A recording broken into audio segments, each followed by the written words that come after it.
Hello, YouTube. I hope that everybody is doing very well today. Thank you for joining me. Welcome. Welcome to another edition to my Get Real series. During this video presentation, I will not engage in self-censoring. I promise. Today's episode will not be scripted. I do not take responsibility. Again, I do not take responsibility for your reaction to my commentary. You are welcome to share your respectful dissent in the comment section or with the video response. Speaking of that, thank you so much for all who responded, who participated in the conversation on my comment section for my last video. Thank you. I do apologize for not addressing most of you as my schedule has been very, I don't even know how to describe my schedule. However, I promise in the future to make every effort to be prompt in my delivery, in my response, in my rebuttal, in some cases, in my conversation with you. Thank you. Again, I am not here to talk to the air. I am here to communicate with you. So your communications are greatly appreciated. And you do not have to agree with me. This is not a requirement. I am grateful when you disagree with me and you intelligently share what you are thinking. So, thank you. First, this resisting arrest trap. Let's back up here. I do need to start my music so that I can get myself in some sort of rhythm as I travel, and it makes it easier for me to communicate. Allows me to focus. Okay, here we go. Now, first, this resisting arrest trap. If social media is any indication of a national trend, resisting arrest warrants police misconduct and even state-sanctioned killing. Funny that despite acknowledging the conspicuous, reprehensible illegality and provocative actions of the police in particular cases, that it is looked down upon.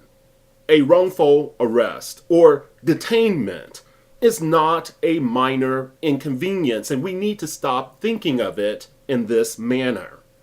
Have we forgotten that an illegal arrest is an affront to the sense of justice and the dignity of the one being arrested? So a common person is incapable of determining a provocation inherent in the unlawful arrest attempt? With administrative controls over police misconduct being questionable at best, it seems only appropriate that citizens take their safety in their own hands.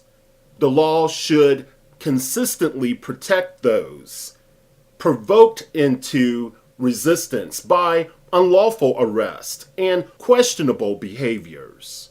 Granted, that questionable term, questionable behavior, would have to be fully defined. I comprehend this. More clearly put, citizens should be protected from prosecution for the crime of resisting arrest. If they react in the heat of the moment to an arrest attempt they perceive to be illegal, they should be protected. After carefully considering what I stated, force should not be justified against restrained persons or individuals who are using only verbal resistance against an officer. Now, shifting to a different area, but please stay with me. I promise everything will tie together. When examining the conception of black-on-black crime, we have to be aware of the banality that is sure to manifest.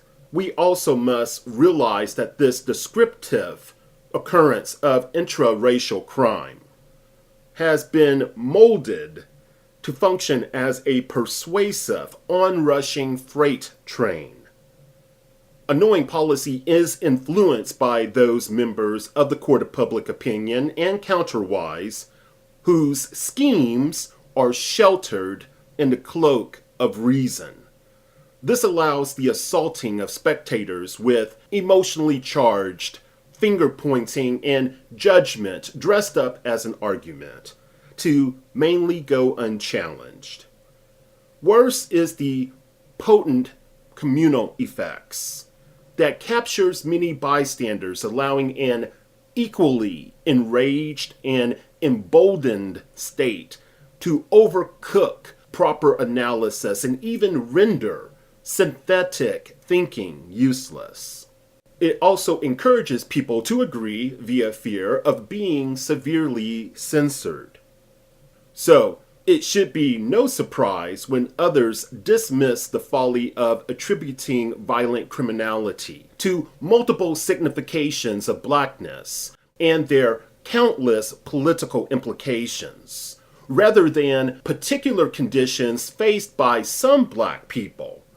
Nor should we be surprised when the injustice of treating all blacks as criminally suspect becomes another playground where divide and conquer can thrive due to a minority operation of criminals.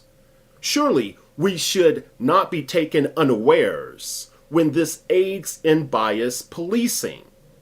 It is a mistake, especially when considering a high-profile case, when one surfaces, to postulate that this is primarily about an ill-intentioned officer. We must also consider one who engages in discriminatory practices subconsciously. One way to discourage this actuality is to encourage peace officers to acquire a skill set that makes them effective mediators and problem solvers, not merely robots that never question department policy. Though there exist good police officers, we have to acknowledge that merely obeying the law does not guarantee our safety, nor can we afford to assume that most officers have strong moral codes and have an aversion to killing. Even if this was so, many police departments use wartime weapons in everyday policing. This is especially true when fighting the wasteful and failed drug war, a war which has unfairly targeted people of color. Every day we do not see or hear about the good police officers. That's not sexy. It doesn't sell. We do unfortunately see the mission statement that police officers have within the United States of America is not about serving and protecting fellow Americans. It appears the focus is to harass, to threaten, to terrorize ordinary people. This is a disproportionate reality when examining the treatment of many disadvantaged. Unless we personally know the officer, we should not assume they became cops to help people. Though violent criminals have limited or no moral restraints, we cannot assume every encounter presents no time for a police officer to de-escalate the ordeal. Yes, in my opinion, officers who are trained to aim for the center mass of the suspect's body and continue to fire until the threat is ended is proper, is appropriate. The problem becomes, is there a real threat that needs to be met with violence? Was there a better avenue to explore? Having said that, we may wish to temper our examination. Frankly, we were not there. We also have to consider our life was not on the line. So when we look at these cases, we must be fair. However, we should not fall for declarations that we do not have a clue, that we do not have the ability to reason. Surely we do. We also can figure out what we should strive for. This said, we must remember police officers are not immune from having a penchant for inappropriate behavior that is characterized by errors in assessing a person or situation. Daily we see people unwilling to examine the situations that provide access to the victim of excessive force.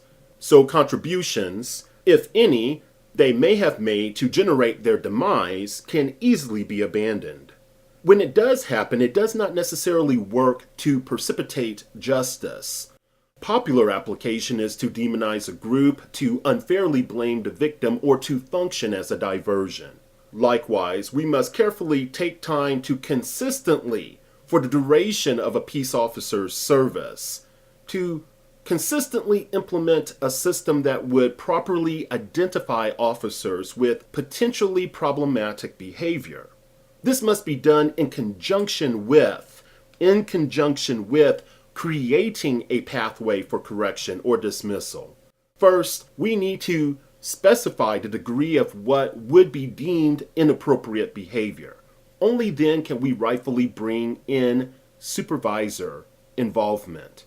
Continual collection of data regarding an officer's behavior would assist the proper department response.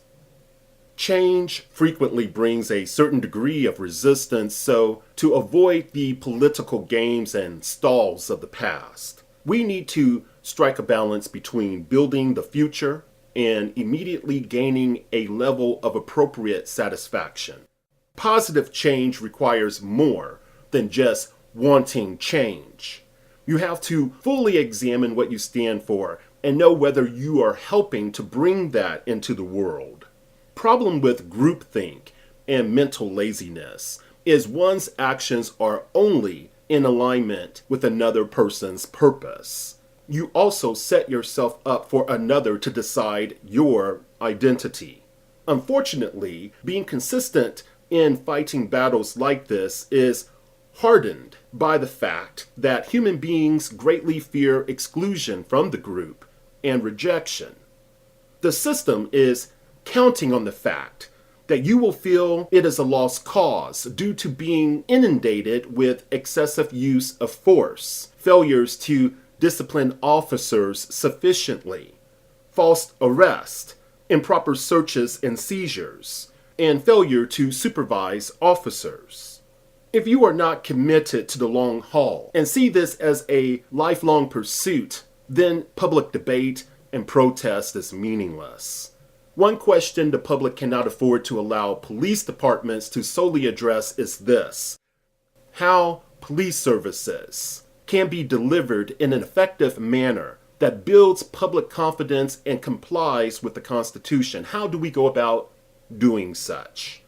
So we need to abandon internal affairs and have an independent agency that sole purpose is to investigate individual incidents, as well as investigate police agency policies that violate the Constitution.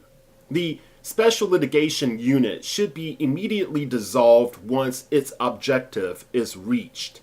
We must also remember that activity that amounts to a pattern or practice of conduct that deprives people of their constitutional rights, must not be forsaken.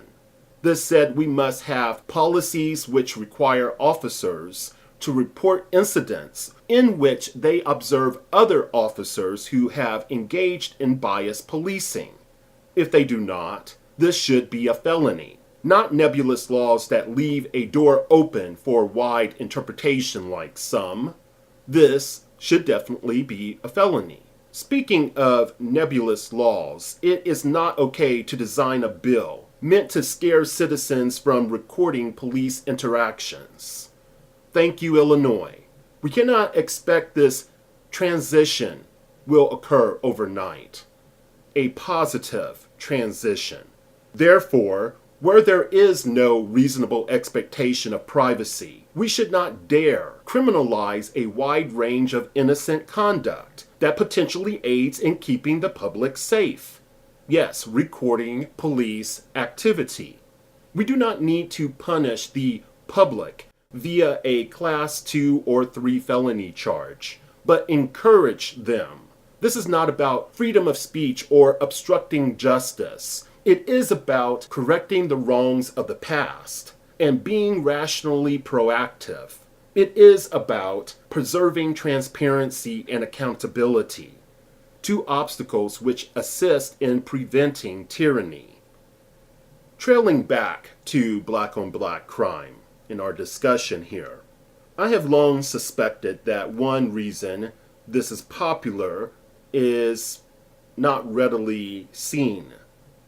This route is popular, especially with so-called race realists, racists of all sorts, and the garden variety of those who self-identify as conservative, not saying that all conservatives have this mindset, but a large number that I have met indeed do, is about overcoming Black Americans' historical opposition to punitive policies, in part.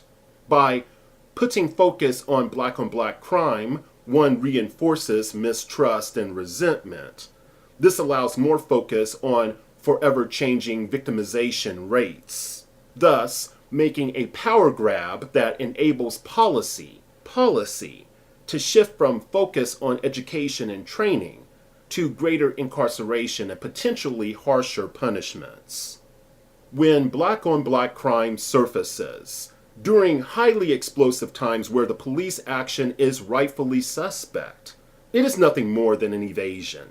There is a fundamental difference between being killed by a citizen and being killed by an agent of the law. We cannot afford to ignore this. Like every racial and ethnic group, many realize we stand to benefit by making our communities inhospitable to the criminal element. This also pertains to an element within law enforcement, where the scourge of unjust police violence grows vigorously. While you are preoccupied with well-worn manipulations, do not forget the U.S. Northern Command. It was created in October of 2002 as an unprecedented move to militarize the mainland. This is also including Mexico, Gulf of Mexico, Alaska, Canada, and the Straits of Florida. This allowed troops to be deployed on U.S. streets to counter drugs, supposedly. Of course, we are speaking of insurrections, which are loosely defined. It allows for the combating of crimes with biological, chemical, and even nuclear weapons. Yes, biological, chemical, and even nuclear weapons.